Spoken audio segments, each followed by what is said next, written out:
C'est moi ou les gens n'ont plus de parole? Bonjour, c'est Belrix. Oui, une émission un peu coup de gueule. Et encore, je sais même pas si pourrais m'énerver contre ces personnes parce que elles me font plus de la peine qu'autre chose. Mais est-ce que tu as remarqué? Je sais pas, peut-être que c'est moi dans mon univers, autour de moi. Il y a pas mal de personnes qui te disent, qui prennent des engagements et qui les tiennent pas. Voilà, ils disparaissent. Aucun signe de vie. Donc on va en discuter. Enfin, je vais t'exposer mon, mon avis. Et toi, si tu veux, tu peux prendre part à la discussion dans les commentaires, en m'envoyant un petit mail, voilà, ou me contacter sur ma page Facebook pour me dire aussi, effectivement, si tu as constaté ça. Voilà. Bon, si tu ne me connais pas, c'est la première fois que tu tombes sur cette émission. Je m'appelle Audrey Cédric Belrose, je vis en Martinique, je suis libre financièrement, je suis multipropriétaire d'entreprise et j'investis beaucoup en immobilier et j'aide aussi les gens. Et c'est ça une de mes missions, c'est aider les gens à investir dans l'immobilier. Voilà, aider les gens à gagner leur indépendance financière grâce à l'immobilier aussi et grâce au business. Donc si ça t'intéresse ce sujet, bah, n'hésite pas à t'inscrire dans un de mes deux clubs privés. Tu pourras avoir accès à une mine d'informations, tu pourras rentrer en contact avec moi. Voilà, au moins, on va entamer le dialogue. Revenons au sujet cet audio, de ce podcast. De plus en plus, ça m'arrive de plus en plus souvent, il y a des gens, alors peut-être que c'est ma faute, hein, c'est sûrement ma faute, mais le même argumentaire, le même discours, là où les gens disaient OK, je signe, et puis tu constates qu'ils s'inscrivent vraiment, il y a de plus en plus de personnes qui s'inscrivent pas, qui donnent pas signe de vie, ils répondent pas. Quand on essaie de les contacter, messagerie, et puis ils tiennent pas parole, tout simplement. Je ne sais pas, peut-être que j'ai vieilli. Alors, je parle comme un papy, c'est hallucinant. Mais moi, ma parole est mieux qu'un contrat. Enfin, j'essaie de passer pour quelqu'un qui... Voilà, j'ai des valeurs. Quand je m'engage, ben, je tiens mes engagements. Et c'est pour ça que j'ai du mal à comprendre ceux voilà, je sais qu'en Martinique, on dit oui panipucci, c'est-à-dire que alors, si tu comprends pas le créole, c'est oui, je te dis oui parce que tu n'as pas de pourquoi qui vient arriver. Mais dans ma tête, je sais que c'est non. Mais c'est vrai que c'est bizarre. Il y a même des gens qui reviennent vers moi, qui me disent, ceux qui reviennent, oui, je t'avais dit oui, mais je suis quelqu'un de parole, ça me désole. Et puis, franchement, tu dis, ok, bon, elle a fait son choix, cette personne. Et puis, elles reviennent comme des fleurs, te demander des conseils. Je leur dis, ben, ok, ben, ou elle s'engage à prendre un de tes produits, et tu attends encore 1, 2 mois, et cette personne-là, justement, hein, ces personnes qui disent qu'ils sont de parole, ben justement, ils ne tiennent encore pas parole. C'est hallucinant. Et ça me fait rire parce que ces gens-là pensent que ça me fait quelque chose, ou c'est moi qui le pénalise. Franchement, j'ai envie de te dire, comme j'aime à le répéter, j'aide les gens, c'est pas que pour l'argent. Donc c'est pas à ton argent que j'en ai spécialement.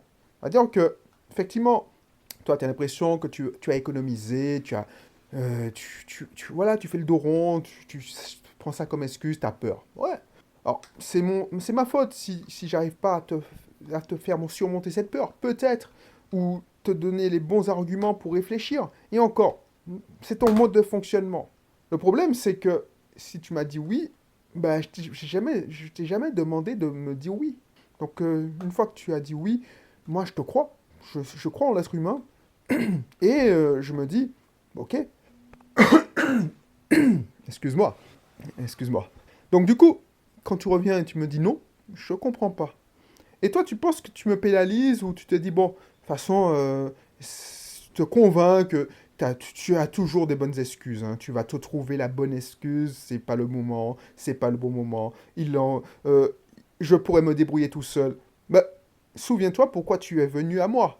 Si tu voulais te débrouiller, si tu pouvais te débrouiller tout seul, pourquoi tu m'as demandé de l'aide? Et surtout, c'est pas moi que tu pénalises spécialement. Dieu merci, il y a d'autres personnes qui me font confiance.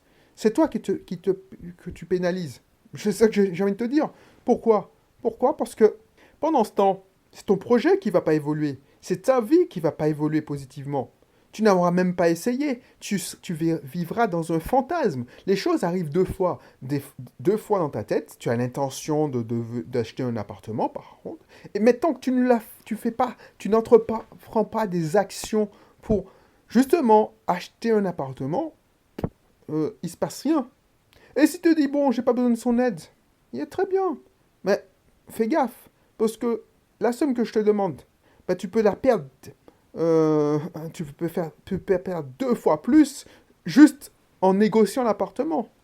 Juste en tombant sur le mauvais entrepreneur. Je te dis pas que tout sera rose en travaillant avec moi, mais au moins je limite pas mal de choses, je limite pas mal de risques. Et je te fais profiter de mon savoir. Mais comme tu te trouvais des excuses, et tu sais pas, tu te dis, bon, ouais, bon, j'ai pris un engagement, mais bon, ben, voilà, ça va t'arriver. Et tu vois, j'ai connu des gens comme ça. Alors, dans une vie antérieure, j'ai des gens qui, justement, ils avaient soi-disant pris des engagements, et souvent, ils ne les tenaient pas. Ben, au bout d'un jour, personne ne te fait confiance. Et puis, tu te comprends pas, tu te dis, mais pourquoi ma vie n'évolue pas, ça stagne, et tu approches, je sais pas, la quarantaine, tu te dis, merde, pourquoi j'ai pas évolué, pourquoi les gens sont comme ça avec moi, mais tu te rends pas compte que c'est parce que les gens n'ont pas confiance en toi, et n'ont pas confiance en ta parole. Tu peux être, tu peux beau être sympa, tu as pris un engagement, tu as eu soi-disant une urgence, tu trouves pas de solution pour le faire. C'est ta vie que tu pénalises, c'est pas la mienne. C'est ça que j'ai envie de te dire. Pourquoi? Parce que tu avais un projet de site internet. Tu veux lancer ton business. Tu dis, ah ouais, mais je vais me sortir toute seule, je n'ai pas besoin de lui. Ok. Ensuite, tu essayes. Je vois le résultat. Je me dis, waouh. Et finalement, tu te dis, ah, heureusement que j'ai testé par moi-même. Pourquoi? Parce que ça n'a pas marché. Donc avec lui, ça n'aurait sûrement pas marché. Ben non, tu ne sauras jamais. Et justement, tu n'as pas avancé d'un pouce. Juste, et tu n'as pas profité de mon expérience. Par contre, le problème, c'est que tu n'as pas tenu tes engagements. Moi, je t'en veux pas si tu me dis non. Franchement, je t'en veux pas parce que je me dis, bon, elle a ses raisons. Peut-être que elle veut tester par soi-même. Cette personne veut tester par soi-même parce que besoin de faire sa propre expérience. Elle n'est pas prête. Mais si tu me dis oui, je suis prêt, et que tu viens, tu me dis non, finalement, je ne suis pas prêt, et tu me trouves une excuse bidon, je suis désolé, ou tu as fait un choix hypothétique, parce que, voilà, je t'ai fait confiance, je t'ai pas pris une avance, et tu t'es engagé autre part, je trouve ça malhonnête. Et c'est pas moi qui vais te le faire payer, mais tu vas constater que les choses vont évoluer. Parce que si jamais ça marche pas, et que tu vas revenir vers moi, je vais prendre mes précautions et je vais pas bouger. Et combien de fois j'ai commencé à travailler avec certaines personnes, parce que pour moi, c'était des gens qui avaient une parole, et finalement, ils m'ont planté, parce que ça arrive, parce que je suis trop généreux. Je me dis, bon, cette personne a besoin d'aide, cette personne, je lui avance le travail, elle a versé une première somme, et je lui avance quand même la totalité pour que ça avance. Cette personne a eu une grosse rentrée d'argent et finalement, boum, elle a trouvé une excuse. Et finalement, voilà. Non, plus une vie. Parce que cette personne ne tient pas ses engagements. Et ça va te coûter cher si tu fais ça. Je suis désolé. Parce que il y a des gens, voilà, ils se permettent de prendre des créneaux dans mon agenda et ils se pointent même pas, ils ne s'excusent même pas, ils ne donnent pas signe de vie. Je m'étais organisé pour te recevoir. Toi, tu donnes pas signe de vie, on n'entend plus parler de toi. Tu vas me dire, c'est pas grave, ce n'est qu'une heure, mais une heure chez moi, bah, ça vaut beaucoup. Donc, je, je sais déjà à qui j'ai affaire, donc je serai plus méfiant. Et si je devais te faire une faveur, bah, je te la ferai pas, tout simplement. Voilà, c'est ça qui est problématique. Tiens tes engagements. Mais si tu peux pas, bah oui, essaie de te les tenir. Si tu dis, bon, ça peut arriver. J'ai vu plein de personnes qui ont dit non, finalement, je pourrais pas parce que ma voiture m'a lâché. Je suis désolé. Je suis désolé, mais peut-être que ça t'a choqué. Mais entre dépenser de l'argent, alors tu vas me dire que c'est une dépense contrainte, dépenser de l'argent pour acheter un nouveau véhicule et dépenser et même investir pour améliorer sa vie, je te garantis que je fais le choix numéro 2, investir. Tu dis, ouais, mais non, mais si tu roules pas. Je te donne un exemple. Et c'est une cliente. Elle est loin maintenant. Elle est loin parce qu'elle est douée. Et pourtant, elle est jeune. Tu vois, tout ce qui t'arrive, c'est un test. Hein. On est sur une acquisition d'appartement. On a signé l'offre. Comme par hasard, sa voiture la lâche. Elle ne va pas dire, je repousse cette acquisition parce que j'ai une voiture à acheter. Qu'est-ce qui s'est passé? Elle a loué une voiture, elle a trouvé une solution pour aller jusqu'au bout et continuer à investir. Résultat, elle touche des loyers. Et elle a toujours sa petite voiture parce qu'elle a finalement réparé. Deuxième exemple, parce que tu me sors la voiture, parce que ça, en Martinique, mais en Guadeloupe, dans les îles, c'est soi-disant impossible à trouver, c'est indispensable. Mais voilà, c'est des excuses, c'est des dépenses contraintes, on est d'accord. Mais tu as toujours une solution. Une cliente, justement, même cas, sa voiture la lâche. Elle a fait une super offre qui a été acceptée, une très bonne affaire sur un studio. Non, c'était un T2 qu'elle allait transformer en T3 ou c'est un T2. Bon, bref. Sa voiture la lâche, comme par hasard. Rien n'arrive par hasard, hein. C'est un test. Tu sais ce qu'elle fait?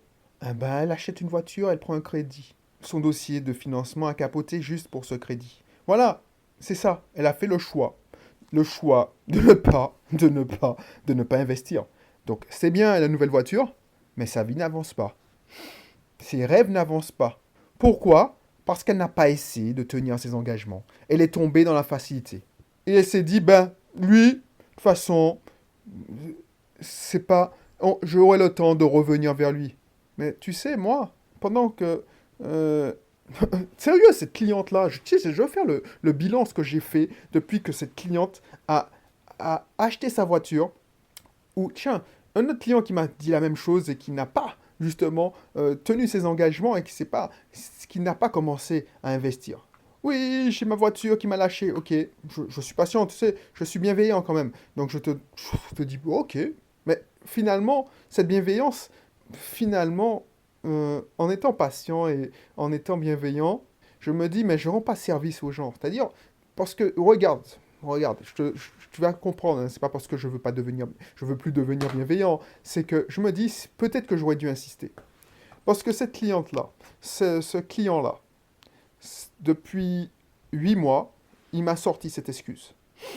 Je prends pas tant de nouvelles que ça, parce que je me dis, bon, ça n'a pas pu sûrement avancer, ce truc. Et clairement, la cliente, je sais que ça n'a pas avancé. On a avancé sur autre chose, mais ça n'a pas avancé sur son projet. Qu'est-ce qui se passe? Si j'avais insisté et on avait quand même avancé, on aurait eu quand même des avancées. Tu vois ce que je veux dire? C'est qu'on aurait eu l'intention et trouver une solution.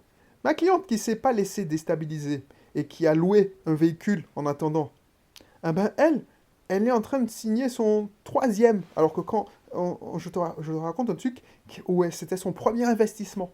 Donc tu n'imagines pas le parcours qu'elle a fait. Et cette autre cliente, c'était au même moment. Et elle n'a pas avancé. Tu vois ce qui s'est passé? Et moi, je prends mon exemple. Depuis 8 mois, la cliente C, parce que je te perds là, la cliente C qui a fait un crédit pour acheter une nouvelle voiture, depuis 8 mois, j'en ai fait des choses. J'en ai aidé des gens qui sont déjà...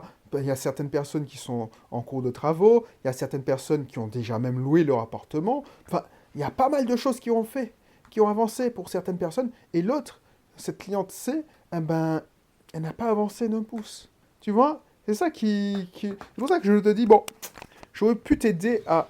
Et encore, c'est pour ça que moi, je te donne toutes les raisons, mais je ne suis pas là pour te dire ce qu'il faut faire. Donc, je respecte ton choix. Par contre, ce que je te constate, c'est à force de ne pas te dire tes engagements. Et le pire, c'est que c'est même pas vis-à-vis de moi que tu tiens tes engagements. C'est vis-à-vis de toi.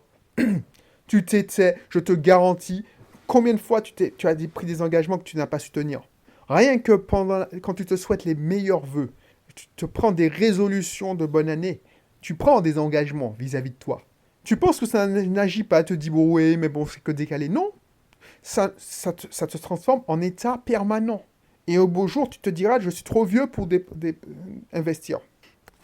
Voilà ce qui va se passer. Et moi, c'est mon rôle de faire tout pour que tu tiennes tes engagements. On va me dire, oui, je suis trop pushy, les Anglais disent trop pushy, c'est-à-dire que je pousse trop à... Mais franchement, c'est parce que, justement, je suis bienveillant. Et je vois le résultat. Parce que tous les gens qui m'ont dit, oh, j'attends d'être titulaire, j'attends... Ces gens-là n'ont pas bougé d'un pouce.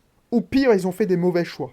Et ça, alors, franchement, ça me gêne, ça me fait de la peine presque, parce que je sais que ils ont fait une connerie, mais ils se mentent à eux-mêmes, et ils sont persuadés d'avoir pris la bonne décision.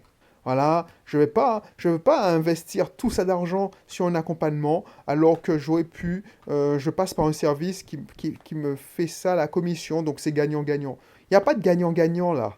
Un service à la commission, justement pour une location saisonnière, je suis désolé. Si tu as les moyens de le faire, ça te dérange pas, c'est presque à la retraite, et que, ben, c'est pas gagnant-gagnant. Tu verras que ça va te coûter beaucoup plus cher. Et surtout, tu vas perdre le contrôle. Si demain matin, tu veux ne plus exploiter ton bien en location saisonnière, tu veux faire du meublé, parce que, par exemple, la crise sanitaire, ben justement, tu l'avais pas vu venir. Là, tu es engagé avec un contrat. Mais qu'est-ce que tu fais? Parce que eux, ils gèrent l'avant-vente, donc ils vont pas supprimer les annonces. Et si tu as quelqu'un qui vient prendre pour une semaine, ben voilà. Parce que tu as choisi court terme. Tu t'es menti à toi-même, n'as pas respecté un engagement que tu avais pris envers moi, mais surtout envers toi. Voilà, tu as cédé à la peur et à la soi-disant sécurité, alors que je te garantis que c'est pas sécurisant ce que tu as signé. Voilà, c'est ça le but. Et pour moi, j'ai envie de te dire, j'ai pas envie de te dire tant pis pour toi, parce que je sais que tu vas te rendre compte et tu vas continuer à te mentir à toi-même. Tu dis, mais non, j'ai bien fait, mais non. Je suis sûr que tu sais au fond de toi que tu as mal fait. Parce que tu as ça sur la conscience. Et ça va te maintenir. Et un beau jour, ça va t'exploser à la gueule. Donc, fais attention. Si tu as l'habitude de tenir tes engagements, tiens tes engagements. Parce que moi, je constate que de plus en plus de personnes en situation difficile ne tiennent plus leur engagement. Et ça leur coûte cher. Pas parce que moi, je prends je me venge, non. Je tourne la page rapidement. J'ai autre chose à faire. Sauf que toi, ça agit sur toi. Et ça te fait rester à l'état zéro. Pourquoi? Parce que tu n'avances pas. Ton compteur reste à zéro. Voilà. Donc je ne vais pas épiloguer, je pense que tu as compris ce que j'ai envie de te dire, ce que j'ai voulu te dire, parce que, en fait, si tu tiens pas tes engagements, ce que tu vas attirer, c'est des gens qui ne tiennent pas leur engagement. Et vous allez, vous allez rester entre personnes qui ne tiennent pas leur engagement, et vous allez vous tirer vers le bas. Voilà. Donc, si tu tiens tes engagements, ben engage-toi à cliquer sur le lien qui se situe dans la description. C'est gratuit, donc tu ne t'engages pas à grand-chose, sauf à recevoir des mails. Et encore, tu peux te désinscrire rapidement. Et puis tu vois ce qui se passe. Peut-être qu'on aura l'occasion de discuter ensemble. Et je pourrais te donner des conseils. Tu verras, je te donne des conseils. Le plus souvent, c'est offert.